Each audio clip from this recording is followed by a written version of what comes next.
aba Lions Club nibajya ngo batwire nibareba abashabazi bari kubona bonesubwa umushana n'injura baba barinzire za taxi ngo nahabwe icyo enjweji neija kubahweraho ngo kandi nobace yongera kwera abatarukwebasa ekigenderwa kitu nka service providers nka Lions no kureba ngo abantu batunga obuhereza umburyo bwabwe tukozere cyonka bwana meya na guest of honor tukozere bintu bingi omu environment members abo kantu akumurese karungi kakurebeka je akazomwanya gwito numanya omufutani ko ekintu eki akabaho empaka nyingi azawe empaka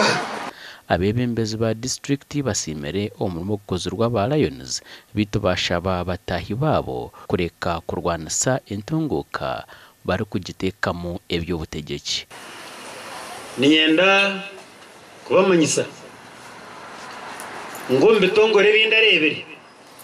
ebyo abantu bino mutuma muhango icyara Lions Club nikibyebembera Abarikuvuga taxi basimere obuhwezobo bito nibenda gavumenti ekyendeze emishoro ngo habo kuba erengine kwagba hinabarya omu side yaba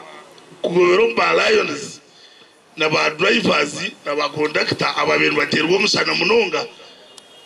bweni simura mukama abo kureba ruyare mu kiteka tekire kandi cyakora cyagenda umisho basabazi ndo mutwa humuriramu mera yitirago tukisima munonga abo kutukorera kitugeki cyo kutambuza byo muwenda abo kwambuka Rwanda abo kuza ko mubana bahumuramu basira bazosafari zabo na bwa nyuma habireho omukoro gwo kujweka omudari Isaac agaba ohire dora rukumi kwera batari kwebasa kandi asimerwe ahabo kugira umutuma gwo kuyamba inshoberwa gashakwa anatatukunda